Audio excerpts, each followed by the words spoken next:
एक मर्तबा अल्लाह के नबी बाजार का सफ़र कर रहे हैं, रास्ते में एक मुकाबला हो रहा है कुश्ती का, दंगल।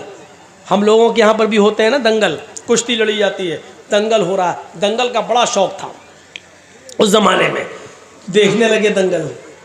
उसमें एक पहलवान था जिसका नाम था रुकाना, उसको कोई नहीं हरा पाता था। जैसे आजकल भी बहुत बड़े बड़े वो पैदा हो गए ना, वो खली वली का तो हम नहीं जानते, उनसे भी बड़े बड़े पड़े हुए हैं, घूसे उसे मुक्के उक्के मारते। तो उस ज़माने में एक बहुत बड़ा पहलवान था जिसका नाम था रुकाना, वो हारता ही नहीं था कभी। तो उसका मुकाबला चल रहा था और वो सबको उठा उठा के पटकता जा रहा था। अल्लाह के नबी ऐसी देखने के लिए खड़े हो गए। उसने जब देखा मोहम्मद इब्न अब्दुल्ला, तो उसने चैलेंज कर दिया। उसने ऐसी कहा है, मोहम्मद इधर आओ, आओ तुम भी आ जाओ, तुम्हें बड़ा भरोसा है ना तुम्हारे अल्लाह पर, तो आओ ना लड़ लो। आपने कहा रुकाना, मैं लड़ने नहीं आया, मैं देखने आया हूं कि ये दंगल क्या है। उसने मुस्कुराते हुए सब लोगों के सामने चीख कर कहा, आए मोहम्मद, अगर तुम मुझे उठाकर पटक दो, अगर तुम मुझे हरा दो तो मैं इस्लाम कबूल कर लूँगा। जब कहा कि आ जाओ लड़ लो, तो आपने कहा नहीं, मैं लड़ने नहीं आया। जब ये कहा कि अगर तुम मुझे शिकस्त दे दोगे, मुझे हरा दोगे, तो मैं इस्लाम कबूल कर लूँगा, तो आप चले गए। इस्लाम का मामला आया तो आप चले गए। चलो, तेरे जैसे पहलवान की ज़रूरत भी है दीन को। आप आगे बढ़ गए। ये कितनी बड़ी बहादुरी थी। और कोई मौलाना जर्जीस के सामने खड़े होकर कह दे कि तुम खली के मुकाबले में आ जाओ, तो मैं तो जाऊंगा ही नहीं। कोई है, कोई मुकाबला है? अल्लाह के रसूल चले गए, हाथ मिलाया, शुरू हो गया मामला। देखो रुकाना, अपनी बात से पलटना नहीं। अरे जबान होती है मर्द की, दे दी दे दी। वो सोच रहा था कि ये तो दुबला पतला आदमी, एक झटके में गिरा दूंगा। उसको क्या मालूम कि जहां ये जाता है रब की रहमत भी इसके साथ जाती है, रब की मदद भी इसके साथ जाती है। आपने हाथ मिलाया और कुश्ती शुरू। आपने दुआ पढ़ी, बिस्मिल्लाहि तवक्कलतु अलल्लाह रब्बी व रब्बुकल्लाह। ज़ादुल माद में पढ़ी, अल्लामा इब्न क़य्यिम ने यही नकल किया। ये दुआ है। शुरू करता हूँ अल्लाह के नाम से और उसी पर मुझे भरोसा है। रब्बी व रब्बुकल्लाह, जो मेरा और तेरा दोनों का रब है। ये कहकर आपने कुश्ती शुरू कर दी और आनन फानन में यकबैग आपने उसको ऐसा पछाड़ा कि वो चारों खाने चित पड़ा है। दंग रह गए लोग। हैं पतला दुबला इंसान, इतने बड़े पहलवान को। रुकाना उड़ता और कहता है मेरे साथ चीटिंग हो गई है। मोहम्मद ने ऐसे मौके पर मुझे दांव मारा जब मेरा पैर फिसल गया था। मैं मोहम्मद के दांव से नहीं गिरा, अपने पैर फिसलने से मैं गिर गया। जो रेफरी होता है, जज जो होता है, जो फैसला करता है कि कौन हार गया कौन जीत गया, उसने कहा नहीं भाई, मैंने तो पैर फिसलते हुए नहीं देखा। मोहम्मद इब्ने अब्दुल्ला फरमाते अल्लाह के नबी, नहीं साहब, अगर इसका पैर फिसल गया था तो मैं इसको एक मौका और देता हूं। आए रुकाना, अगर तेरा पैर फिसल गया और मेरे दांव से तू शिकस्त नहीं खाया तो दोबारा तू लड़ ले। बहादुर हो तो ऐसा, इतने बड़े पहलवान से कह रहा है कि तू दोबारा लड़ ले। उसने दोबारा लड़ना शुरू किया और आपने आनन फानन एकदम उसको फिर शिकस्त दे दी, उसको गिरा दिया। फैसला होता है कि मोहम्मद इब्ने अब्दुल्ला जीत गए। रुकाना से कहा गया, आए रुकाना, अपनी हार शिकस्त तस्लीम करते हो? उसने कहा हाँ, हार तस्लीम करता हूँ, लेकिन हकीकत यह कि मैं हारा नहीं हूँ। कहा फिर क्या बात है? कहा मैं कहूँगा तो तुम गलत मानोगे। मोहम्मद इब्ने अब्दुल्ला ने मुझे ऐसे मौके पर दांव मारा कि मेरी आँख छपक गई थी और अचानक मुझे कुछ दिख नहीं रहा था। जैसी मेरी आँख छिपकी और इन्होंने मुझे जो है दांव मार दिया और मैं देख नहीं पाया। वैसे आपकी मर्जी। जज ने कहा नहीं, ये कुश्ती तो मोहम्मद इब्ने अब्दुल्ला जीत गए। लेकिन अल्लाह के नबी सल्लल्लाहु अलैहि वसल्लम ने फरमाया, आए रुकाना, अगर तेरी आंख छपक गई थी और मेरा दांव उस वक्त तेरे ऊपर चला तो ठीक है, इस कुश्ती को भी रिजेक्ट कर देते हैं, तू तीसरी बार लड़ ले। तीसरी बार भी हम कुश्ती लड़ लेते हैं, लेकिन ये हमारी और तुम्हारे दरमियान आखिरी होगी। इसके बाद आंख तुम्हारी छपके या मेरी, पैर तुम्हारा फिसले या मेरा, इसको आखिरी माना जाएगा और यही हार जीत का फैसला होगा। कहा ठीक है। तीसरी बार भी कुश्ती हुई और आनन फानन अल्लाह के नबी ने ज्यादा वक्त नहीं लगाया और रुकाना को उठाकर पटक दिया। रुकाना भरेआम मजमे में तस्लीम करता, अब मैं हार गया हूं। एवार्ड के मुस्तहिक मोहम्मद इब्ने अब्दुल्ला हैं। एवार्ड लाया जा रहा है। उस जमाने में जो ट्रॉफी दी जाती थी जीतने वाले को, चैंपियन की, डिस्ट्रिक्ट चैंपियन की, वो ट्रॉफी बड़ी अहमियत रखती थी। वो ट्रॉफी मोहम्मद इब्ने अब्दुल्ला को दी जा रही है, लीजिए। अल्लाह के नबी फरमाते हैं, आए रुकाना, तुमने लोगों के दरमियान ये वादा किया था कि अगर तुम मुझे उठाकर पटक दोगे तो मैं इस्लाम कबूल कर लूंगा, मुझे इस ट्रॉफी की जरूरत नहीं है। भरे मजमे में तुम कलमा पढ़ो, अशहदु अल्ला इलाहा इल्लल्लाह व अशहदु अन्ना मुहम्मदन अब्दुहु व रसूलुहु। ऐ रुकाना, तुम्हारा कलमा पढ़ लेना ही मेरे लिए सबसे बड़ा अवार्ड होगा। रुकाना मुस्कुराकर कहता है, हाय मोहम्मद, ट्रॉफी उठा और चलता बन। तूने मुझे इतना बड़ा सच्चा कैसे समझ लिया था? अरे मैं तो अब तक धोखे ही से जीतता आया और आज भी धोखे से जीतना चाहता था, लेकिन आपके आगे मेरी चली नहीं है। मैं पहली मर्तबा आपने मुझे उठाकर शिकस्त दी, पटका, और मैंने कहा मेरा पैर फिसल गया था। कसम है मुझे अपने लातो मनात की, मेरा पैर नहीं फिसला था, मैं तो झूठ बोला था। आए मोहम्मद इब्ने अब्दुल्ला, दूसरी मर्तबा मेरी आंख छपकी नहीं थी, वो भी झूठ था। और मैं जानता था कि आप तीसरी बार लड़ेंगे, लेकिन तीसरी बार मेरे पास कोई बहाना नहीं, क्योंकि आपने पहले ही कह दिया था कि हार और जीत की आखिरी शक्ल होगी। मैं तो हमेशा झूठ बोलता आया।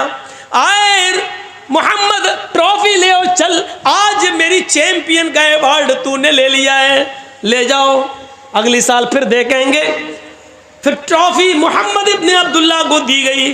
अल्लाह के रसूल ने उस ट्रॉफी को अपने हाथ में लिया और जैसे उस ट्रॉफी को अपने हाथ में लिया, फरमाया, लोगों रुक जाओ, मैं लड़ने नहीं आया था, कुश्ती लड़ने का मेरा कोई इरादा नहीं था। यह अलग बात है कि मैंने रुकाना को शिकस्त दी, अब जीता हुआ मैं माना जा रहा हूं, लेकिन लोगों में लड़ने नहीं आया था। रुकाना तो माहिर है लड़ने में, रुकाना ही को अवार्ड मिलता। अगर मैं न लड़ता तो आज रुकाना ही अवार्ड लेके जाता। जब मेरी लड़ने की नीयत ही नहीं थी तो मैं अवार्ड क्यों लूं? इस अवार्ड का असली हकदार रुकाना है, मैं नहीं हूं। आए रुकाना, तुम इस्लाम नहीं लाते हो मत लाओ, तुम दीन कबूल नहीं करते हो मत करो, लेकिन यह अवार्ड मैं नहीं लूंगा, क्योंकि मेरी लड़ने की नीयत नहीं थी और मैं नहीं लड़ता तो यकीनन यह अवार्ड तुम ही जीतते। अब यह अवार्ड मैं तुम्हें दे रहा हूं। जैसे अल्लाह के नबी उसके करीब गए और उसके हाथों में अवार्ड दिया, लो। रुकाना उस अवार्ड का ही भूखा था, उसने पकड़ा और मोहम्मद इब्ने अब्दुल्ला को आज इतने करीब से देखा, अवार्ड दे रहे हैं। इतना बड़ा एजाज, इतना बड़ा अवार्ड जो बादशाह की तरफ से दिया जाए, वो अवार्ड मोहम्मद इब्ने अब्दुल्ला मुझे दे रहे हैं और कह रहे हैं मुझे इस अवार्ड की जरूरत नहीं, इसके हकदार तुम हो। रुकाना उस अवार्ड को पकड़ता है और नबी के चेहरे को देखता है। आज उसने करीब से नबी के चेहरे को देखा, चेहरा देख कर ही आइडिया लगा लिया, ये चेहरा किसी झूठे का नहीं हो सकता है। मुहम्मदुर रसूलुल्लाह के चेहरे की चमक जिसको देखकर कभी जाबिर इब्ने समुरा ने कहा था, आए मोहम्मद, कभी मैं आसमान पर चमकते हुए चांद को देखता हूं और कभी आपके चेहरे को देखता हूं, तो काबे के रब की कसम मुझे ऐसा लगता है कि चांद आसमान पे जो चमक रहा है उसको हुस्न और नूर मिला है तो वो आपके चेहरे से मिला है। आसमान पे चमकने वाला चांद भी आपके चेहरे की रोशनी का हकदार है, वो भी आपके चेहरे से रोशनी लेकर गया है। उस चेहरे को देखकर कभी हसन इब्न साबित ने कहा था, वो अहसन मिनका लम तरकत आईनी व अजमल मिनका लम तलिदिन निसाउ। आज मोहम्मद इब्न अब्दुल्लाह आपको देखता हूँ तो ऐसा लगता है कि वह अहसन मिनका लम तरकत आईनी, मेरी आंखों ने आपसे पहले इतना हसीन चेहरा देखा ही नहीं। वो अजमल मिनका लम तलिदिन निसाउ, और दुनिया की किसी औरत ने आपसे खूबसूरत बच्चा पैदा किया ही नहीं है। आप हसीन है, जमील है, इस चेहरे को बार बार देखता है रुकाना, एवार्ड पकड़ता है और थोड़ी देर के बाद एवार्ड उठाकर जमीन पर पटक देता है और कहता है मोहम्मद मुझे इस एवार्ड की नहीं, उसी एवार्ड की जरूरत है जो आप दुनिया को देते हैं। वो अशहदु अल्ला इलाहा इल्लल्लाह व अशहदु अन्ना मुहम्मदन अब्दुहु व रसूलुहु, ये कलमा पढ़ता है रुकाना और इस्लाम कबूल कर लेता है। माफ कीजिएगा मेरे भाइयों, अल्लामा इब्न क़य्यिम ने ज़ादुल मआद में लिखा है कि रुकाना इस्लाम ले आया, लेकिन मौलाना अबुल कलाम आज़ाद ने लिखा वो इस्लाम से मुतासिर हुआ है लेकिन इस्लाम उसने कबूल नहीं किया था। लेकिन मैंने जो हवाला आपको दिया है वो ज़ादुल मआद का दिया इब्न क़य्यिम का कि उन्होंने कलमा पढ़ लिया और इस्लाम के दायरे में दाखिल हो गए। अल्लाह के रसूल सल्लल्लाहु अलैहि वसल्लम का ये अखलाक देखकर बहादुरी दिखाना मकसद था मुझे कि आप इतने बड़े पहलवान के सामने खड़े हो गए। ये उस बहादुर नबी की कौम है जो आज बुज़दिली का शिकार होती है और बहुत जल्दी मायूस हो जाती है, बहुत जल्दी मायूस हो जाती है। इसको फैसले करना नहीं आता है, ये कौम मुत्तहिद नहीं होती है। मेरे भाइयों, कितने 20 साल से जलसों में आ रहा हूँ आपके आसपास के इलाकों में और बार बार कह रहा हूं कि मुसलमानों अपनी ताकत को पहचानो, बार बार कह रहा हूं कि सुनो, तुम इस मुल्क के प्रधानमंत्री नहीं बन सकते, ये फैक्ट है। या सिस्टम ऐसा बना दिया गया है कि तुम राजा नहीं बन सकते, तुम वजीर आजम नहीं बन सकते इस मुल्क के। लेकिन अगर तुम एक हो जाओ, अगर तुम मुत्तहिद हो जाओ और पूरे भारत के मुसलमान एक प्लेटफार्म पे कायम हो जाएं, तो मैं ये कसम खाकर कह सकता हूँ कि रब्बे काबा की कसम, तुम्हारे बगैर भी कोई प्रधानमंत्री नहीं बन सकता, कोई वजीर आजम नहीं बन सकता। तुम अपनी ताकत को पहचानो, तुम अपने वजूद को पहचानो, तुम बटोगे तो उसका फायदा दूसरों को होगा और हो रहा है। तुम्हें बांटा जा रहा है, तुम्हें अलग अलग बांटने के लिए बाकायदा लोगों को पाला जा रहा है, बाकायदा लोगों को उतारा जा रहा है। ये तुम्हें फैसला करना है कि हमें कहाँ जाना है और कहाँ नहीं जाना है। हम किसी पार्टी का प्रचार करने नहीं आए यहाँ पर, ना मेरा हक है प्रचार करने का और न कभी हम प्रचार करने के लिए किसी की तरफ से उतरे। मेरे भाइयों, एक एहसास दिला दिया मैंने, तो ये बहादुर थे मोहम्मद रसूलुल्लाह। अल्लाह के रसूल से ज़्यादा दान करने वाला कोई नहीं था, कोई नहीं था, दान करने वाला कोई नहीं। एक फ़कीर आया कि अल्लाह के रसूल मुझे अल्लाह की राह में कुछ दे दो, कुछ था ही नहीं। आपने कहा अभी तो नहीं है। कहने लगा मैं क्या करूं? आपने कहा बैठ जाओ, कहीं से आएगा तो दे दूंगा। बैठ गए। थोड़ी देर में दूसरा आ गया, देने तो आया नहीं, मांगने आ गया, अल्लाह के नाम पे मुझे भी कुछ दे दो। आपने कहा तू भी बैठ जा। थोड़ी देर में तीसरा आ गया, अल्लाह के रसूल मुझे भी अल्लाह के नाम पे है कुछ नहीं। आपने कहा अच्छा तू भी बैठ जा। फिर थोड़ी देर के बाद 4 औकिया चांदी कहीं से आ गई, सोना, 4 औकिया सोना कहीं से आ गया। तो अल्लाह के रसूल सल्लल्लाहु अलैहि वसल्लम ने एक एक औकिया तीनों को दे दिया, जाओ। अब एक बच गया, आपने अपने पास रख लिया, ये सोचकर अभी शाम दूर है, हो सकता कोई ज़रूरतमंद आ जाए तो ये उसको दे दूंगा क्योंकि सदक़े का माल है। शाम हो गई, कोई नहीं आया और एक औकिया सोना अल्लाह के नबी के पास रखा रहा। इशा की अजान तक कोई नहीं आया। अल्लाह के नबी सो गए, तहज्जुद की नमाज पढ़ने के लिए उठे तो सबसे पहले दरवाज़ा खोला, देखा बाहर कोई नहीं। वो सोना अल्लाह के नबी के तकिए के नीचे रखा हुआ था, एक औकिया। आपने वुजू बनाया, फिर बाहर निकले, देखा कोई नहीं, फिर अंदर आए, 2 रकात नमाज पढ़ी, फिर आप बाहर निकले कि देखे कोई ज़रूरतमंद मिल जाए उसको दे दूँ, लेकिन कोई नहीं। फिर आपने 2 रकात नमाज पढ़ी, फिर बाहर निकले, कोई ज़रूरतमंद दिख जाए उसको दे दूँ, लेकिन कोई नहीं। फिर आप आए, फिर 2 रकात नमाज पढ़ी, फिर ज़रूरतमंद को देखा, लेकिन कोई नहीं। हज़रत आयशा कहती है अल्लाह के रसूल मैंने आपको कभी ऐसा नहीं देखा, आप बार बार बाहर जाते हैं, फिर आते हैं, फिर नमाज पढ़ते हैं, फिर बाहर जाते हैं, आपका पेट तो ठीक है, मोशन तो नहीं हो गए हैं, या आप बार बार क्यों जा रहे हैं बाहर, आपको दस्त तो नहीं लग गए, लेटरिन तो नहीं हो रही है। अल्लाह के नबी कहते नहीं आयशा सो जाओ, तुम सो जाओ। फरमाया मैं कैसे सो जाऊं, मेरा सरताज मेरा शौहर परेशान हो, बार बार घर से निकलता हो, बिस्तर पे आता हो, कमरे में आके नमाज पढ़ के फिर बाहर जाता हो, फिर बेचैन हो और बार बार बाहर निकल रहा हो और मैं सो जाऊं। फरमाया आयशा निकाला सोना, का इस एक औकिया सोने ने मेरी नींद हराम कर दी है, मुझे सोने नहीं दे रहा है, ये सदके का माल है, जरूरतमंद कहा गया कि उसको पहुंचाऊं। मैं ये सोच में पड़ गया कि 4 औकिया आया था, 3 तो मैंने दे दिया, 1 बच गया। अगर आज की रात मेरा इंतकाल हो गया और 1 औकिया सोना मेरे पास रखा रहा तो मैं कल अल्लाह ताला को क्या जवाब दूंगा, उसको क्या मुंह दिखाऊंगा। इसलिए मुझे नींद नहीं आ रही है कि ज़रूरतमंद को दे दिया जाए। इतने बड़े दानी, इतने बड़े सदका और खैरात करने वाले थे मोहम्मद रसूलुल्लाह सल्लल्लाहु अलैहि वसल्लम। अल्लाह के रसूल ने जिस पर एहसान किया कभी जताया नहीं है, मैंने तुम्हारे साथ ऐसा किया। आज बहुत से लोग बोला ना, हाँ क्या हुआ, वो एक प्रोग्राम चाहिए, नहीं साहब डेट खाली नहीं, अरे भूल गए मुझे, नहीं पहचान पा रहा हूँ, अरे वो मिले थे ना फलां जगह होटल में, हमने खाना खिलाया था। प्रेशर बनाने की कोशिश, हाँ अच्छा अच्छा, वो हम स्टेशन पे आपको छोड़ने गए थे, अपनी गाड़ी पे बिठाला था। प्रेशर, अच्छा, अरे भाई देखेंगे, अच्छा बहुत जल्दी भूल गए, अरे भूले नहीं, सब याद आ गया भाई, लेकिन अभी डेट नहीं है। अरे बड़े अजीब आदमी हो यार, एहसान करेगा लेकिन जताएगा नहीं।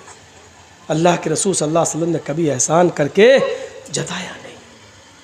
वो अब्दुल्ला इब्ने उबई इब्ने सलूल जिसने अम्मा आयशा को गाली दी और जिसने अल्लाह जिना का इल्जाम लगाया, जिसने अल्लाह के रसूल को जलील कहा, जब ये मर गया तो इसका बेटा आया, कहता अल्लाह के रसूल मेरे बाप ने जो किया किया, मैं जानता हूं कि मेरा बाप जहन्नमी है, लेकिन आज मर गया, मैं उसका बेटा हूं, क्या चाहते हो? आपके जिस्म पर जो चादर है, ये कमीज, ये चादर आप दे दीजिए। क्या करोगे? अपने बाप के कफन की जगह पर ये चादर डाल दूंगा, शायद जब तक आपका लिबास मेरे बाप के जिस्म पर रहेगा, अल्लाह ताला शायद उसके अजाब में कुछ कमी कर दे कब्र के अंदर। अल्लाह के नबी उठे और आपने वो चादर दे दी। हज़रत उमर ने वो चादर पकड़ ली। और अल्लाह के नबी जिसने अम्मी आयशा को तोहमत लगाई हो और आपको पूरी ज़िंदगी गाली देता रहा हो, आप उसको चादर दे रहे हैं। अल्लाह के नबी की आंखों में आंसू, और क्या कहते हैं उमर, जो चादर मैंने उसके बेटे को दे दी है तुम उसको छीनने का हक नहीं रखते हो। अगर मेरे चादर के पहनने से, मेरे चादर के पहना देने से अगर अल्लाह इसके बाप के अजाब में कमी कर दे तो मेरा क्या बिगड़ जाएगा, मेरा क्या नुकसान हो जाएगा? पहना लेने दो। अब्दुल्ला इब्ने उबई का बेटा अपने बाप को अल्लाह के रसूल की चादर उड़ा देता है और इसी हाल में कब्रिस्तान की तरफ लेके जाता है। किसी ने कहा जब तेरे बाप को नबी चादर दे सकते हैं तो तेरे बाप की जनाजे की नमाज क्यों नहीं पढ़ा सकते? कहा अल्लाह के रसूल एक एहसान और कर दीजिए, मेरा बाप तो मर गया है, आप अगर मेरे बाप की जनाजे की नमाज पढ़ा देंगे तो आपका क्या बिगड़ जाएगा? हाय अल्लाह के रसूल, शायद आपकी ज़बान से निकलने वाले दुआया कलमात से अल्लाह मेरे बाप को बख्श दे। अल्लाह के नबी आगे बढ़ जाते हैं। उमर फारूक पीछे से दामन खींचते हैं, उमर फारूक पीछे से दामन खींचते हैं। हाय अल्लाह के नबी, मैं इसका जनाजा नहीं पढ़ाने दूंगा जो आपको और आपकी बीवी को गाली देता था। अल्लाह के नबी ने फरमाया उमर पीछे से मेरे दामन को छोड़ो, अगर मेरी जनाजे की नमाज पढ़ा देने से अल्लाह ताला इसको बख्श दे या इसकी मग़फ़िरत फरमा दे या इसके बाप के गुनाह माफ़ कर दे तो मेरा क्या बिगड़ जाएगा? आप आगे खड़े हो गए, आपने अल्लाहु अकबर कहना ही चाहा, उसकी जनाजे की नमाज पढ़ाना ही चाहा। आसमान से जिब्राइल अमीन आ जाते हैं और कहते हैं मोहम्मद इसकी जनाजे की नमाज आप नहीं पढ़ा सकते हैं। आप अपने दुश्मन को माफ कर सकते हैं लेकिन अल्लाह अपने महबूब के दुश्मन को माफ करने के लिए तैयार नहीं है। 70 मरतबा भी अगर आप इसकी जनाजे की नमाज पढ़ेंगे और दुआएं मग़फ़िरत करेंगे तब भी अल्लाह इसको नहीं बख्शेगा, इसको नहीं बख्शेगा। अल्लाह के नबी पलट गए और अब्दुल्ला इब्ने उबई के बेटे से कहते हैं, गाय अब्दुल्ला के बेटे, अभी अभी मुझे अल्लाह ने मना कर दिया है और ये भी कह दिया है 70 बार भी जनाजे की नमाज पढ़ोगे तब भी मैं नहीं बख्शूंगा।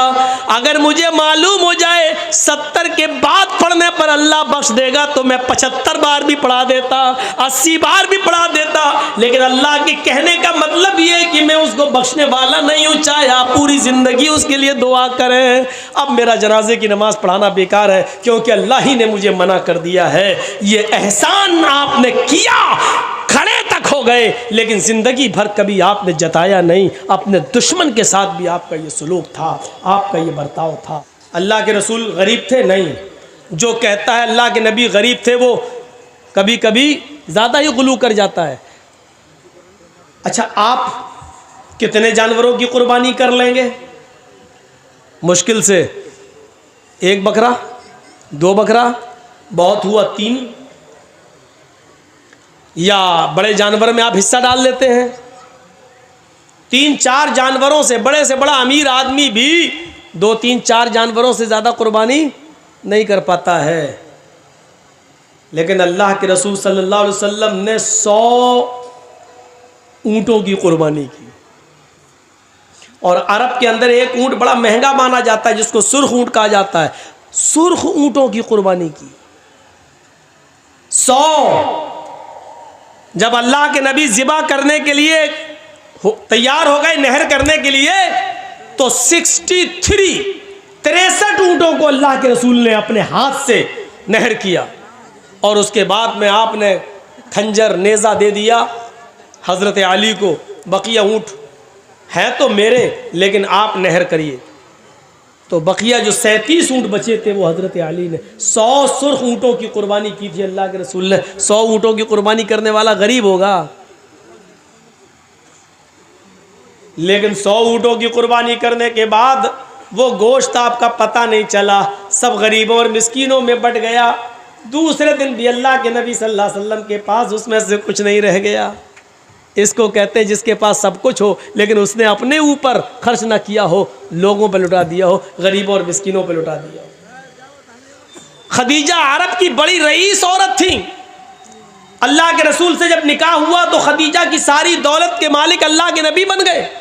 खदीजा ने अपनी सारी दौलत अल्लाह के नबी पर निछावर कर दी, लीजिए आप रसूल बन गए हैं, पैगंबर, मेरी दौलत आप दीन के काम में लगाइए। अरब की सबसे रईस औरत, और निकाह के बाद वो दौलत नबी के पास आ जाए। लेकिन ताज्जुब यह है, आज 18, 20, 22 साल का लड़का अभी दरी पे सो रहा है, चटाई पे सो रहा है, और 22 साल के बाद अगर उसकी शादी हो जाए तो फिर कहाँ सोता है? डबल बेड पर सोता है। क्यों? अब वो जो बिस्तर मिला है उसको ससुराल से, अब उस पे सो रहा है। स्टाइल बदल गई। अभी तक साइकिल चला रहा था, शादी के बाद अब वो हीरो होंडा चला रहा है, स्प्लेंडर चला रहा है, यामा चला रहा है। अब तो और स्टैंडर्ड गाड़ियां आ रही हैं, वो चला रहा है। क्यों? ये भीख में मिली है। समझ गए ना? ज़्यादा रगड़ने की ज़रूरत नहीं है। साइकिल अपने पास से खरीदी थी, उसकी हिफाजत थी बेचारी, पंचर भी नहीं होने देता था। और मोटरसाइकिल जब मिली है तो हर स्पीड बढ़ रही। क्यों? फ्री की गाड़ी है। मेरे लड़की के बाप ने इंटरनेशनल फकीर समझ के दे दिया। ले, नहीं दे रहे थे तो नाराज़ हो रहा था, तो भिखारी समझ के दे दिया। अल्लाह के नाम पे जो मांगे वो फ़कीर है ना।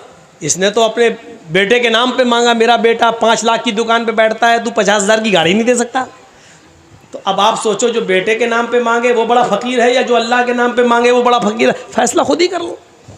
अल्लाह के नाम पे मांगता उसको आप 10-5 रुपये देते हो, बेटे के नाम पे पूरी 50,000 की गाड़ी दे देते हो। चल रहा। अल्लाह के रसूल ने खदीजा से निकाह किया, लेकिन आपके रहने सहने की स्टाइल नहीं बदली। वही चटाई पर सोते थे, वही बिस्तर, खाने पीने की भी स्टाइल नहीं बदली, वही खाते थे जिससे पहले खाते आए। क्यों? क्योंकि आपने खदीजा की दौलत को अपने ऊपर इस्तेमाल ही नहीं किया, गरीबों और मिस्किनों पर लुटा दिया। इसको कहते हैं क्या? साधु। साधु वो नहीं होता है आजकल की तरह, ये भी अपने आप को साधु बोलता है। अभी इशारा ही करूँगा मैं, बकिया रिजल्ट आप निकाल लेना। ज़रूरी नहीं है कि मैं सब नाम लूँ और हर वक्त केसी करवाऊँ अपने ऊपर, बहुत हो चुके हैं, अब थोड़ा बचना भी चाहिए। ये भी कहता मैं तो फकीर हूँ, झोला उठाऊंगा चल दूंगा। अपने आप को साधु आज भी बोला जा रहा है। अब दुनिया, अब दिमाग से सोचो, करोड़ों रुपए के फ्लाइट प्लेन पे सफ़र करता हो वो आदमी फ़कीर है। 10 लाख रुपए का सूट पहनकर ओबामा का स्वागत करता हो वो आदमी अपने आप को फ़कीर कह रहा हो। जिसकी जेब में पेन 1 लाख रुपए की कीमत का हो वो आदमी ये कहे कि मैं झोला उठाऊंगा चल दूंगा। कैसा लग रहा है ये जुमला? फ़कीरी का मजाक उड़ा के रख दिया गया। साधु उसको कहते हैं कि जिसके पास मालो दौलत की कमी ना हो, लेकिन उसने अपने ऊपर खर्च ना किया हो, सब कुछ गरीबों और मिस्किनों पे लुटा दिया हो। और इस तारीफ में मुहम्मदुर रसूलुल्लाह पूरे फिट उतर। तो कितनी चीजें हो गई? अश्व माशुक मारूहा, पहली चीज बुर्राक, घोड़ा मिलेगा जिस बिजली से भी ज्यादा तेज रफ्तार से चलेगा। देवदत्त, जगतपति, देवदत्त अल्लाह देगा, जगतपति जो पूरी दुनिया के लिए रक्षक बनकर रहमत बनकर आएगा, यानी मुहम्मदुर रसूलुल्लाह को, रहमतुल लिल आलमीन को। 2 चीज़ें। तीसरी चीज़ आसिना साधुत मनम, वो साधुओं की तरह रहेगा, यानी उसके पास मालो दौलत की कमी नहीं होगी, लेकिन वो मालो दौलत अपने ऊपर खर्च नहीं करेगा बल्कि गरीबों और मिस्कीनों में लुटा देगा। और चौथी चीज़ ष्टेश्वर्या गुणान्विता, आसिना साधुमनम षटेश्वर्या गुणान्विता, वो 8 खूबियों का मालिक होगा। ष्टेश्वर्या गुणान्विता, 8 खूबियों का वो मालिक होगा, उसके अंदर 8 खूबियां पाई जाएंगी। अब वो 8 खूबियां क्या हैं इसको समझ लीजिए आप। इसको समझ लिया तो सब कुछ समझ लिया। महाभारत देखिए, 8 खूबियां उसके अंदर पाई जाएंगी। 8 खूबियों में पहली खूबी अल्पभाषी, दूसरी खूबी बहुभाषी, तीसरी खूबी ज्ञानी। ये 8 चीज़ें याद रखना 4-4 करके। और फिर से कह रहा हूँ मैं, इसको अपने दिमाग में रखिएगा।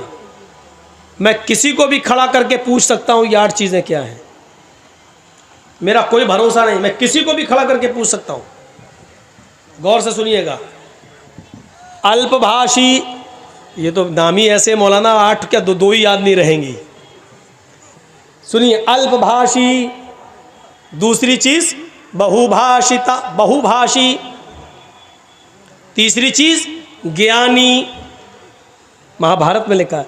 चौथी चीज श्रुतु ज्ञानी। 4 चीजें याद हो गई। अल्पभाषी 1, बहुभाषी 2, ज्ञानी 3, श्रुतु ज्ञानी 4। ये 4 एक तरफ रखिए। अब 5वीं चीज पे आइए, पराक्रमी। छठी चीज दानी। 7वीं चीज कृतज्ञ। और 8वीं चीज दयावान।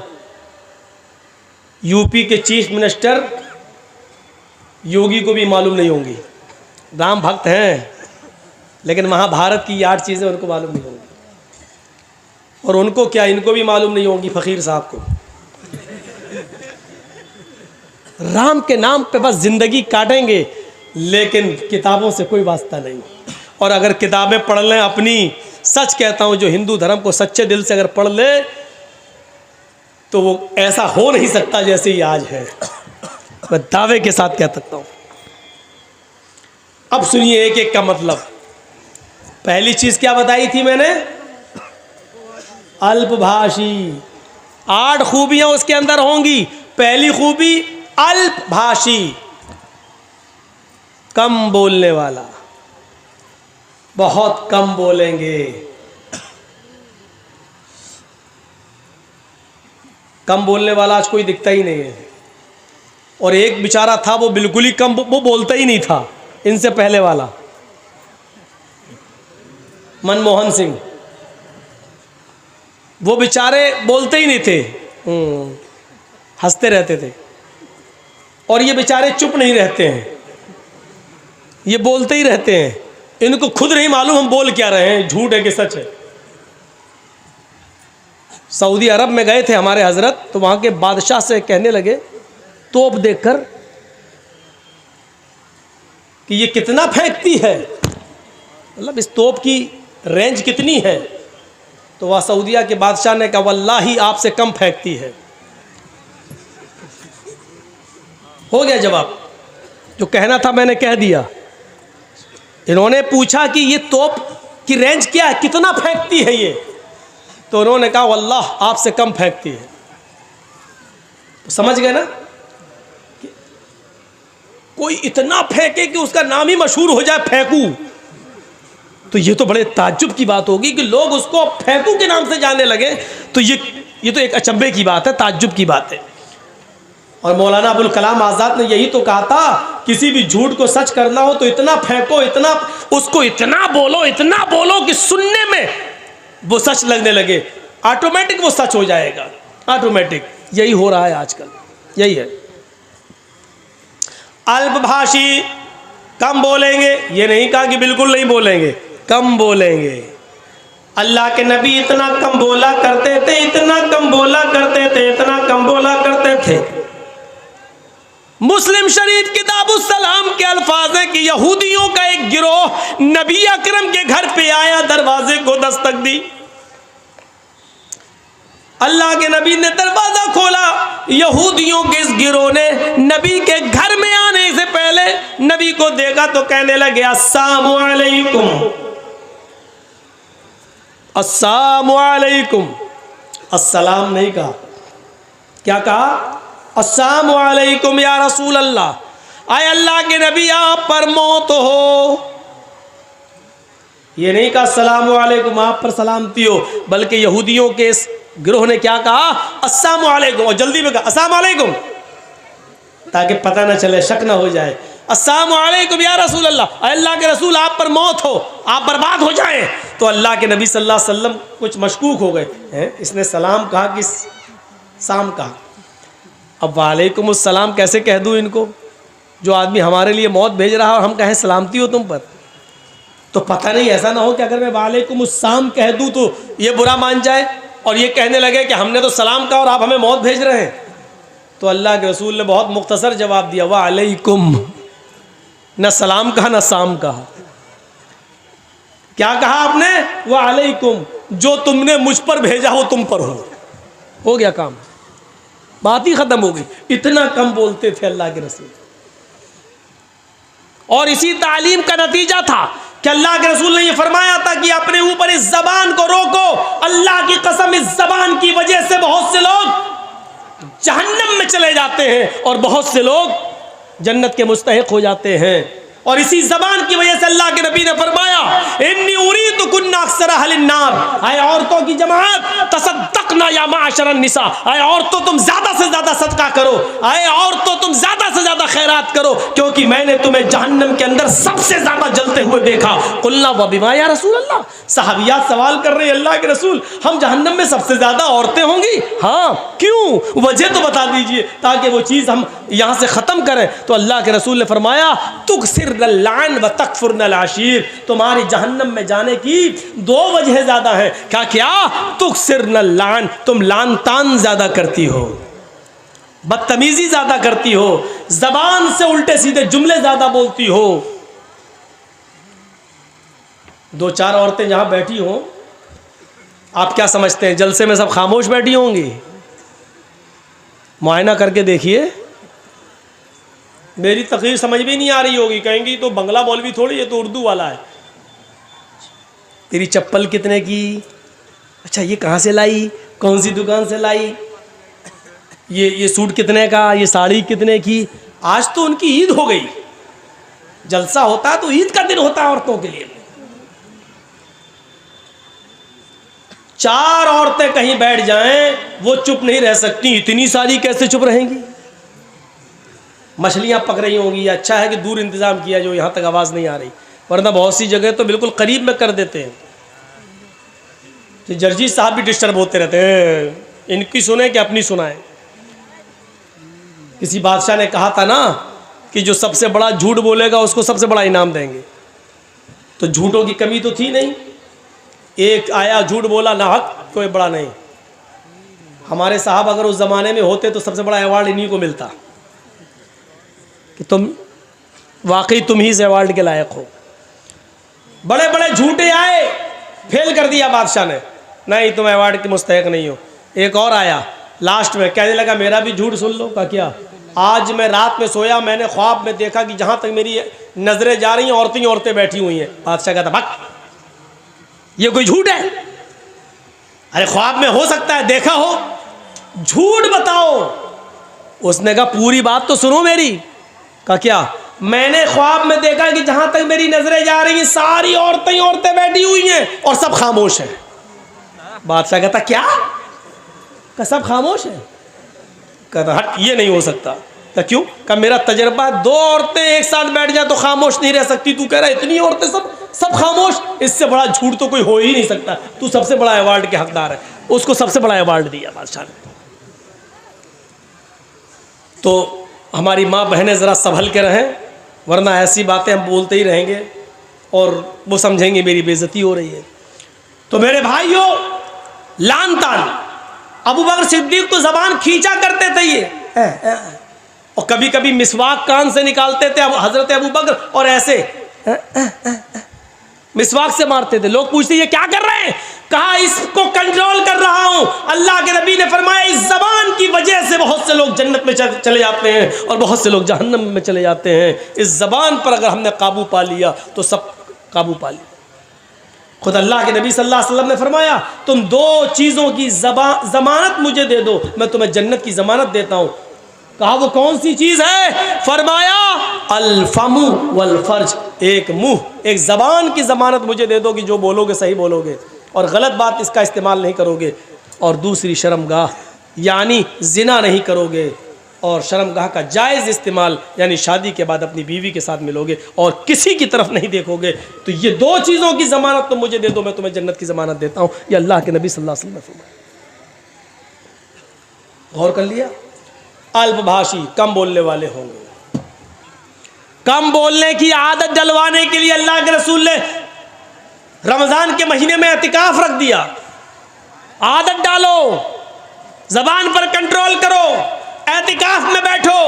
ये 10 दिन जब तुम कम बोलोगे और अपना ज़्यादा से ज़्यादा वक्त जिक्र और अस्कार में लगाओगे तो तुम्हारी आदत बन जाएगी। ज़बान का गलत इस्तेमाल करने से तुम रुक जाओगे। ऐसे काम बताए हैं अल्लाह के नबी सल्लल्लाहु अलैहि वसल्लम ने जिन पर अमल करके हम ज़बान को गलत गीबत, चुगली, हसद, कीना, बुग़्ज़, इनाद, दुश्मनी से रोक सकते हैं। पहली चीज़ क्या बताई महाभारत में? कम बोलने वाले होंगे। ये सिफत अल्लाह के नबी के अंदर पाई जाती थी। दूसरी सिफत बहुभाषिता, मुस्तकबिल की, भविष्य की बातें बताएंगे। मुस्तकबिल की बातें, भविष्य की बातें बताएंगे। इसका यह मतलब नहीं कि वो आलिमुल गैब होंगे। अल्लाह ताला जो नबी अकरम को बताएगा, जिब्राइल जो बताकर जाएंगे, वो अल्लाह के नबी लोगों को बताएंगे। मा यंतिकु अनिल हवा, मेरे नबी अपनी जबान से अपनी मर्जी से कुछ नहीं बोलते। इन हुवा इल्ला वह्यु यूहा, वो जो कुछ भी बोलते हैं अल्लाह की तरफ से वही के आ जाने के बाद बोलते हैं। मुस्तकबिल की, फ्यूचर की बातें अल्लाह के नबी ने बताई। ऐसा होगा, कयामत से पहले ऐसे होगा। जिन मकानों में तुम रहते हो उनकी दीवारों से गाने की आवाजें आएंगी, आ रही हैं। शराब हद से ज्यादा बढ़ जाएगी, बोलने की जरूरत ही नहीं है। इंडिया का सर्वे है, हर 5 में से 1 आदमी शराबी है। 1 आदमी शराबी है। इस एतबार से अगर 1 करोड़ की संख्या मान ली जाए हिंदुस्तान की, तो उसमें 20 लाख शराबी। एक मिसाल दे रहा हूं, 1 करोड़ नहीं है, 100 करोड़ है। अगर 1 करोड़ की तादाद मान ली जाए हिंदुस्तान उसमें 20 लाख शराबी हैं। 100 करोड़ की तादाद मान ली जाए हिंदुस्तान की, तो उसमें 20 करोड़ शराबी हैं। और 20 करोड़ शराबी में 10 करोड़ सिर्फ मुसलमान ही मुसलमान हैं। और बकिया 10 करोड़ के अंदर हिंदू, सिख, जैनी, क्रिश्चियन, यहूदी, बुद्धिस्ट, जैनी, ये सारी कौमें मिलाओ तो 10 करोड़।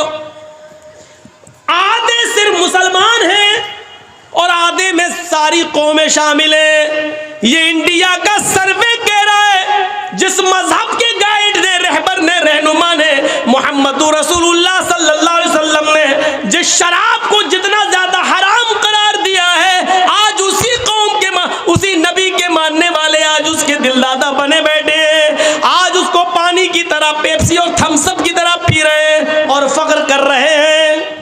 शराब नोशी इनके अंदर हद से ज्यादा बढ़ चुकी है। शराब पी घर घर में आते हैं तो अपनी माँ को माँ नहीं, बहन को बहन नहीं और बेटी को बेटी नहीं समझ रहे हैं। माशाल्लाह, ये 5,000 रुपये, हाँ 5,000 रुपये हबीबुर रहमान साहब ने दिए हैं। अल्लाह ताला इनको जज़ाए खैर अता फरमाए।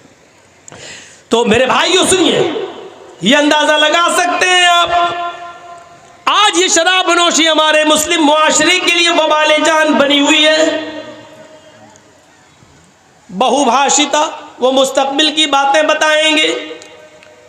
वह यकसूरत जिना, जिना की कसरत होगी, हो ही गई है।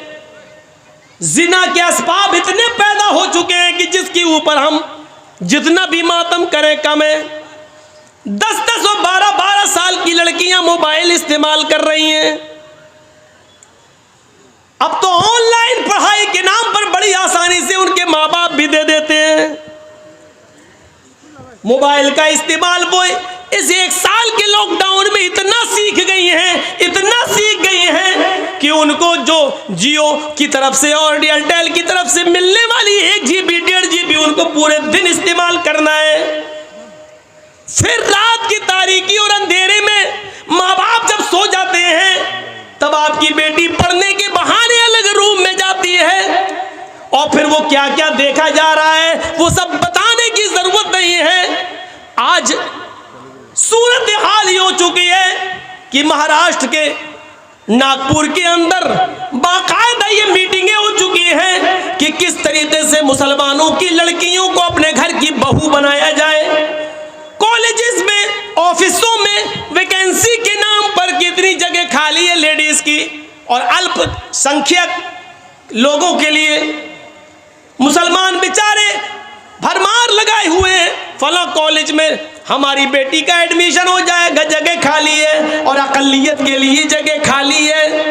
अकलियत के लिए फार्म भरते हैं, लड़के जा रहे हैं तो उनको कहा जा रहा है जगह फुल हो गई, लड़कियां जा रही हैं तो उनको फौरन एडमिशन मिल रहा है। फिर जहां आग और पेट्रोल एक जगह पढ़ेंगे, एक जगह होगा, जाहिर बात है फिर माँ बाप भी नहीं रोक पाएंगे। और कितनी कोर्ट मैरिजें हो रही है महाराष्ट्र के अंदर, आप कुछ नहीं कर सकते क्योंकि आपकी बेटी 18 साल से ऊपर की हो चुकी है और कोर्ट ये कह कर निकाह कर रहा है कि लड़की को पूरी आजादी है अपना हमसफर चुनने की। मेरे भाइयों, ये सब कुछ इसी मोबाइल की देन है। इसी ने जिनाकारी के सारे असबाब और रास्ते खोल दिए जो आज हमने अपनी बेटियों के हाथ में दे रखा है। यहाँ सुन सब रहे हैं, लेकिन किसी एक की मजाल ऐसी नहीं कि सुनने के बाद जाए और अपनी बेटियों के हाथ से मोबाइल छीने कि मेरी बेटी, तुम्हें मोबाइल की क्या जरूरत है, तुम तो मेरे घर की जीनत हो, तुम तो मेरे जिगर का टुकड़ा हो, तुम किसी अपनी सहेली से बात करना है तो मेरे मोबाइल से बात कर लो, लेकिन मेरी बेटी तुम मोबाइल क्यों रखोगी, तुम मोबाइल क्यों चलाओगी। आज किसी बाप के अंदर इतनी हिम्मत नहीं जो अपनी बेटी से ये कह सके। अल्लाह के रसूल ने भविष्य की बातें बता दी और यहां तक बता दिया, निसाउन कासियातुन आरियातुन मुमीलातुन व माइलात। ओ लोगों, एक ऐसा जमाना आ जाएगा तुम अपनी आंखों से देखोगे औरतें, लड़कियों को, कि तुम देखोगे कि वो कपड़े तो पहने हुए होंगी, उनके जिस्मों पर कपड़े तो होंगे आरियात, लेकिन कपड़ा पहनने के बावजूद भी वो नंगी होंगी, कपड़ा पहनने के बावजूद भी बोरियां होंगी। आज कपड़ों की फिटिंग देख लो, इतने टाइट कपड़े कि कपड़ा, सुन लो मेरी बहनों, सुन लो मेरी माओ, सुन लो और मेरी कौम की बेटियों, फिर सुन लो, जो लड़की इतना टाइट शलवार कमीजी क्यों ना पहने, साड़ी क्यों ना पहने, इतने टाइट कपड़े पहन ले कि कपड़ा पहनने के बाद उस औरत या उस लड़की के जिस्म का फिगर दिखाई दे रहा हो, उसकी बाहें दिखाई दे रही हो, उसके शरीर का, उसके जिस्म का फिगर दिखाई दे रहा हो कि ये इतने सेंटीमीटर होगा, ये इतने इंच होगा, ये सारी चीजें अगर नुमाया हो रही हो तो वो जिस्म चाहे कितना ढका हुआ हो, ये नंगे में शुमार है, ये उरिया में शुमार है, ये बरहनापन में शुमार है। अल्लाह के नबी ने ऐसी औरतों के लिए कहा है, आरियात कासियात कपड़े तो पहने हुए होंगी, आरियात लेकिन नंगी कहलाई जाएंगी। दुनिया फैशन परस्त कहे, आज की मीडिया फैशन कहे, तुम उसको ये कहो कि आजकल का फैशन है, लेकिन मुहम्मदुर रसूलुल्लाह की शरीयत में उनको नंगा कहा जाएगा।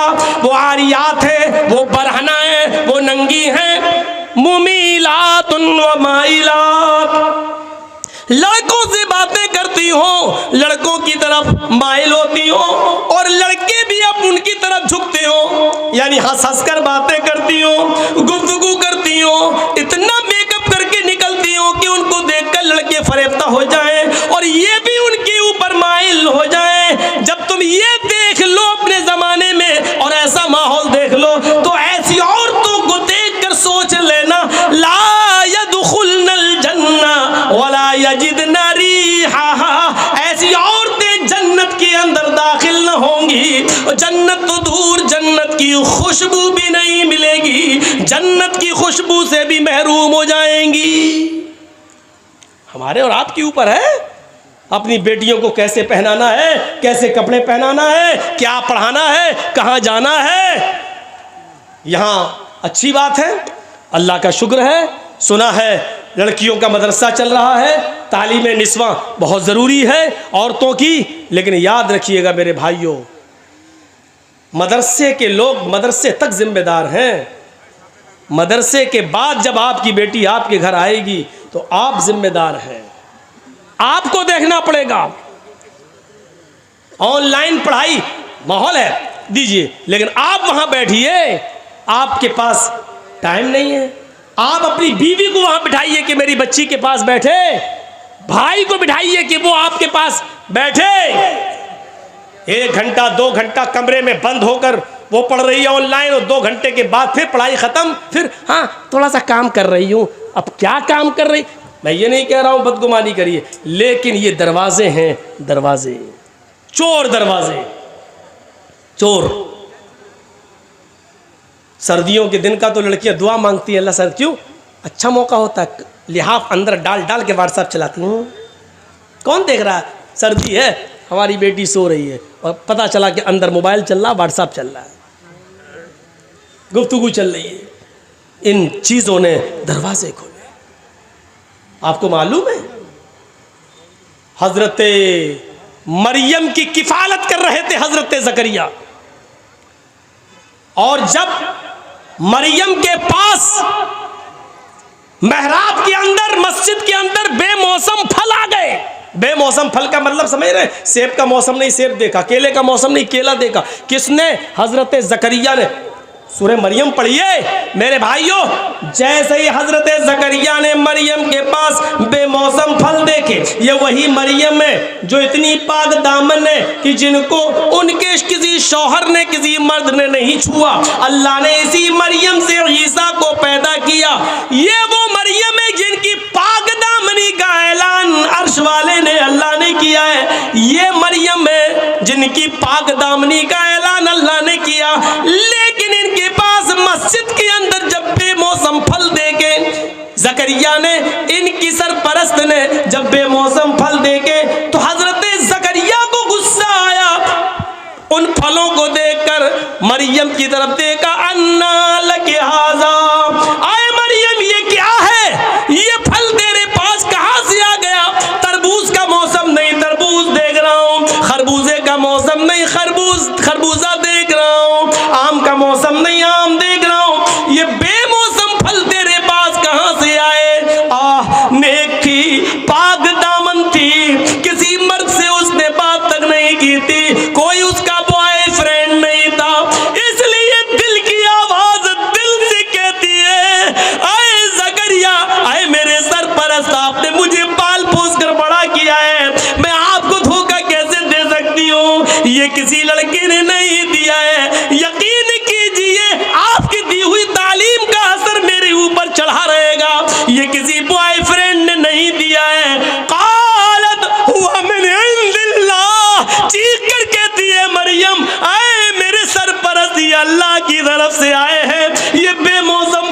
फरिश्ता लाया है, किसी लड़के का इसमें कोई हाथ नहीं। जब मरियम की क्लास ली जा सकती है, जब अल्लाह की इस नेक बंदी की क्लास ली जा सकती है, और इसका सरपरस्त बेमौसम फल के बारे में मरियम से पूछ सकता है, तो आपको अपनी बेटियों पर कैसे भरोसा हो गया है? कैसे सवाल नहीं करते?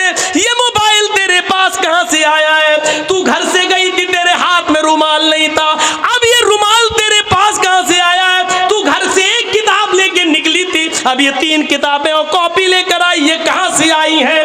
तेरे मोबाइल में बैलेंस नहीं था, आज 200 रुपए का बैलेंस ये तेरे मोबाइल में कहां से आ गया है? तेरे मोबाइल में तेरे डैडी, तेरे अब्बू के अलावा किसी का नंबर नहीं था, ये 4-5 जगहों की मिस बैलें पड़ी है, ये नंबर किसके हैं? तुम्हें शर्म नहीं आ सकती? तुम अपनी बेटियों से ये सवाल नहीं कर सकते हो? जब मरियम से सवाल किया जा सकता है, वो मरियम जिनको अल्लाह ताला ने पाक दामन कहा है, जिसकी पाक दामनी का ऐलान अल्लाह ने किया है, जब उस पाक दामन औरत से सवाल किया जा सकता है, तो हम और आप कौन हैं? मेरे भाइयों, अपनी बेटियों पर इतना भरोसा किए बैठे हैं।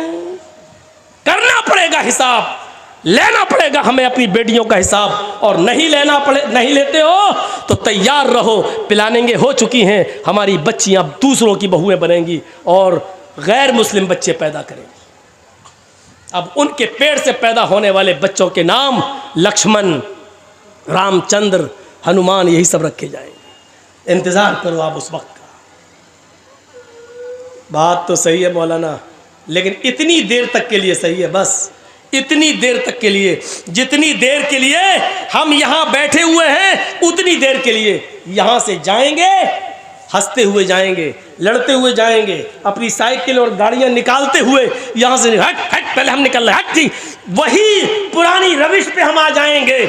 और ज़्यादा मौका मिला तो रविश ही बदलेंगे नहीं, सेल्फी लेने की, मौलाना साहब का फोटो ले लें, अपने साथ ले लें, हम अपने दोस्तों को शेयर करेंगे, ये साबित करेंगे कि देखो जर्जी साहब से मिल के आए।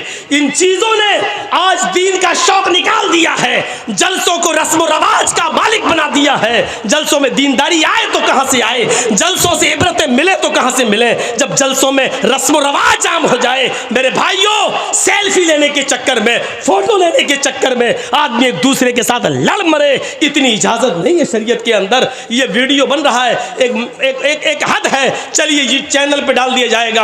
आज जर्जी साहब भाटोल बंगाल में उत्तर दिनाजपुर में है, कल ये तकरीर पूरी दुनिया में पहुंच जाएगी। एक मकसद है, लेकिन आपके साथ सेल्फी का क्या मकसद है? आप क्या करेंगे? शरीयत ऐसी सेल्फियों को हराम करार देती है जो जिसका कोई मकसद ना हो। मेरे भाइयों याद रखिए, मेरी बिल्कुल इजाजत नहीं है कि आप कोई मेरी सेल्फी ले, और इसके बावजूद अगर आप लेते हैं तो उसके गुनाहगार आप हैं, हम नहीं, क्योंकि हम मना कर चुके हैं। रस्म रवाज छोड़िए, आइए कुछ दीनी शौक पैदा करिए अपने अंदर, दीनी शौक पैदा करिए, रस्म रवाज से उठिए। बात आगे निकल गई तो ये दो ही चीज़ें हुई, 8 चीज़ों पे चलना है। ये जो बैठे उनकी बात सही है भाई, आप लोग थोड़ा सा बैठ जाइए या इधर हो जाइए, उनको देखने दीजिए, वो भी तो बेचारे इतनी दूर से आए हैं। बैठ जाइए आप लोग, बस बैठिए, ठीक है। तो मेरे भाइयों, उसके अंदर 8 खूबियाँ पाई जाएंगी। कौन कौन सी? कम बोलेगा, दूसरी मुस्तकबिल की, फ्यूचर की बातें बताएगा, तीसरी चीज़ ज्ञानी होगा। ज्ञानी, अल्लाह के रसूल सल्लल्लाहु अलैहि वसल्लम को तो अनपढ़ कहा जाता है, उम्मी, और महाभारत कह रही है वो ज्ञानी होंगे। इसमें कोई शक नहीं कि अल्लाह के रसूल सल्लल्लाहु अलैहि वसल्लम अनपढ़ थे, इस माना में कि आपको दुनिया में किसी ने पढ़ाया नहीं था, आपका कोई उस्ताद नहीं था। जब आपको ये कहा जाए कि उम्मी थे तो उसका 2 माना है। एक माना तो ये था, उसका एक माना ये है, आप उम्मी थे नहीं अनपढ़, इसका माना ये होगा कि आपको दुनिया में किसी ने पढ़ाया नहीं। लेकिन अनपढ़ का मतलब ये नहीं है, नऊज़ बिल्लाह, अनपढ़ की 2 किस्में होती हैं। एक तो ये होता है कि वो अनपढ़ है बेचारा, जानता, पढ़ा नहीं है, उसको उसके माँ बाप ने पढ़ाया नहीं, लेकिन वो जाहिल नहीं है, वो बड़ी अक्लमंदी की बातें करता है, शऊर की बातें करता है, अच्छा बिजनेस भी चला रहा है, और कायदे से बैठता भी है, कायदे से बात भी करता है। तो लोग क्या कहते हैं, पढ़ा लिखा ज़रूर नहीं है लेकिन कायदे का है, तमीज़ का है।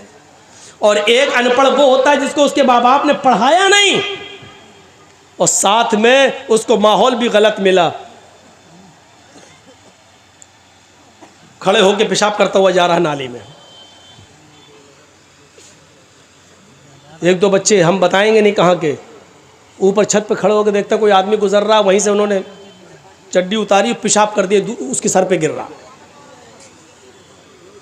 हम लोगों के साथ ऐसा हो चुका है। तो एक ये होता है कि पढ़ाया नहीं माँ बाप ने, दूसरा अनपढ़ भी बनाया। अल्लाह के रसूल सल्लल्लाहु अलैहि वसल्लम इस माना में अनपढ़ थे कि दुनिया में किसी ने आपको पढ़ाया नहीं, लेकिन अल्लाह के रसूल सल्लल्लाहु अलैहि वसल्लम बहुत बड़े आलिम थे। आपसे बड़ा आलिम कोई था ही नहीं।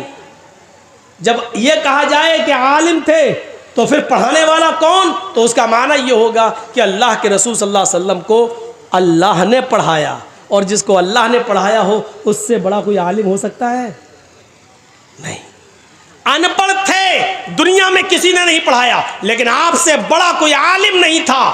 क्यों? क्योंकि अल्लाह ने पढ़ाया। और ख़ुद अल्लाह ताला ने फरमाया, सूरह आला पढ़िए, सूरतुल आला पढ़िए, और देखिए क्या कहा, सनुक़रिउ का फला तंसा, सनुक़रिउ का फला तंसा।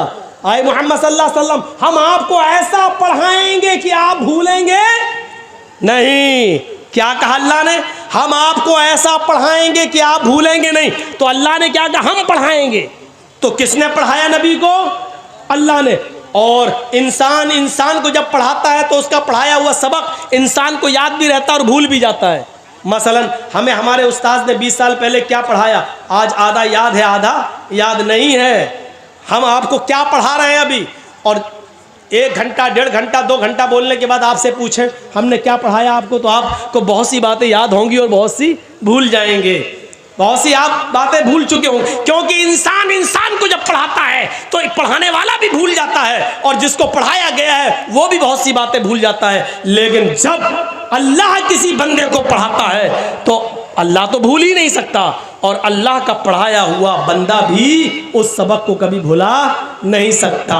सनुक़रिउ का फला तंसा, आए नबी हम आपको ऐसा पढ़ाएंगे कि आप भूलेंगे नहीं। अल्लाह के नबी को जब अनपढ़ कहा जाए तो इसका मतलब ये हुआ कि किसी इंसान ने नबी को नहीं पढ़ाया, लेकिन जब ये कहा जाए कि अल्लाह के नबी से बड़ा कोई आलिम नहीं, तो इसका मतलब ये है कि अल्लाह के नबी को अल्लाह ताला ने पढ़ाया, और जिसको अल्लाह पढ़ाए उससे बड़ा ज्ञानी कोई हो सकता है? नहीं। तो अल्लाह के रसूल को क्या कहा गया? तीसरी सिफत कि वो बहुत बड़े ज्ञानी होंगे। क्यों ज्ञानी होंगे? क्योंकि जिसको उसका रब पढ़ाए उससे बड़ा ज्ञान किसके पास हो सकता है? किसके पास? और आज देख लीजिए, मेडिकल साइंस भी आज मोहताज है मोहम्मद रसूलुल्लाह की तालीम की।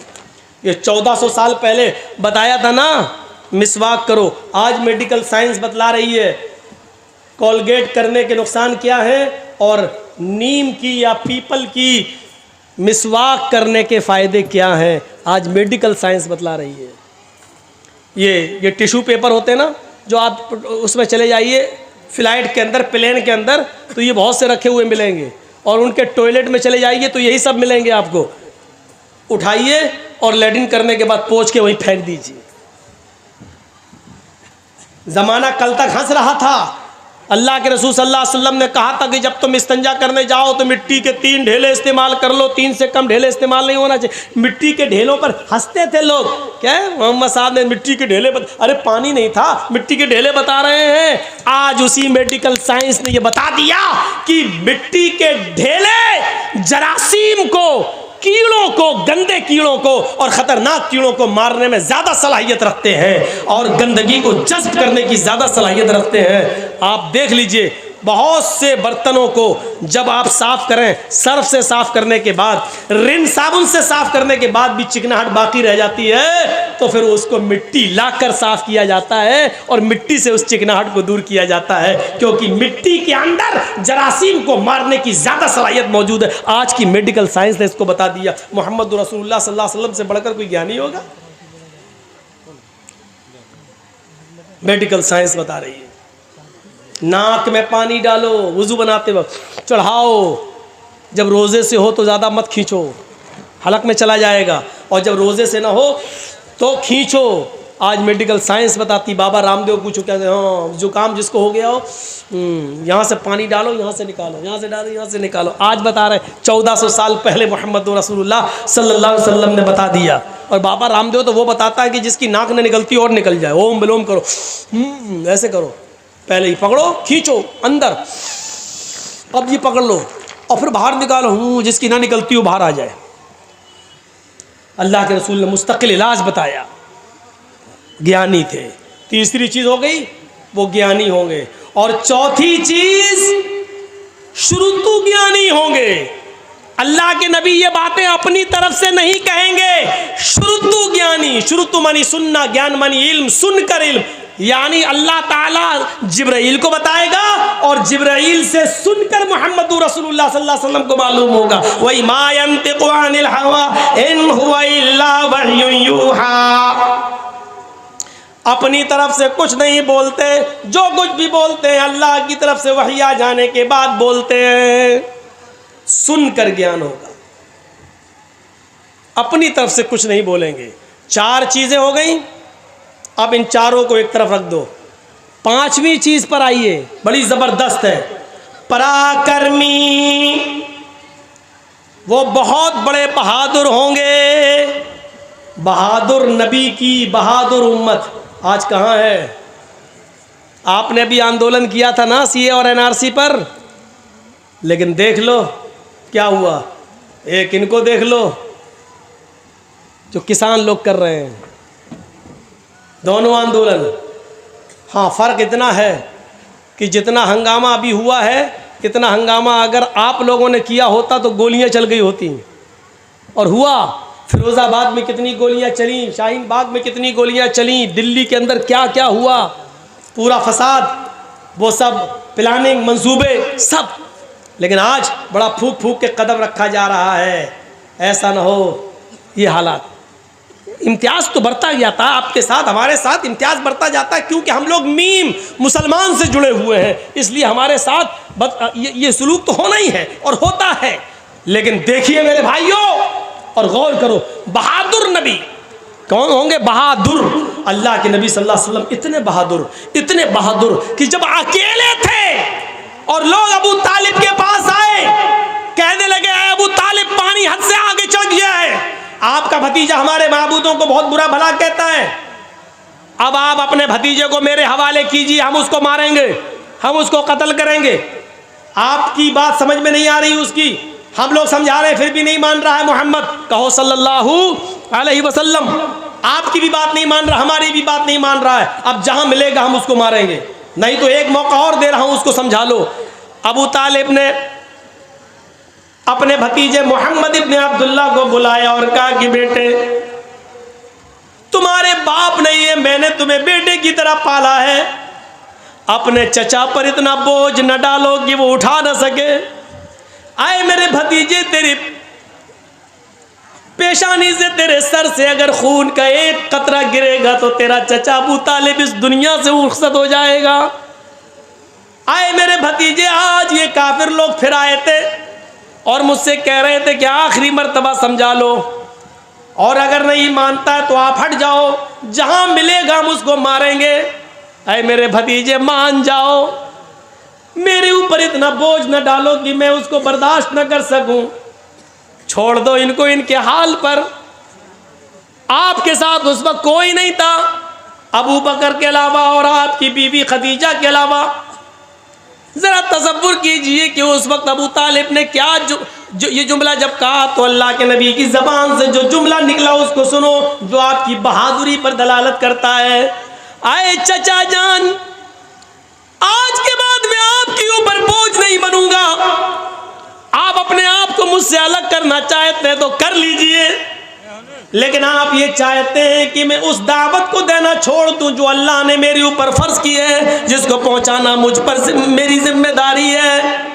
रही इनकी बात, ये कहते हैं कि जहां मिलेगा तो मारेंगे, तो सुनिए मेरे चचा जान, उस जात की कसम जिसके कब्जे में मेरी जान है, ये काफिरीन मक्का 9 करोड़ 30 लाख मील की बुलंदी पर जाएं और सूरज को तोड़ कर लाएं और मेरे दाहिने हाथ पर लाकर रख दें, और 1,02,40,000 मील की ऊंचाई पर जाएं और चांद को तोड़ कर लाएं और मेरे बाएं हाथ पर लाकर रख दें।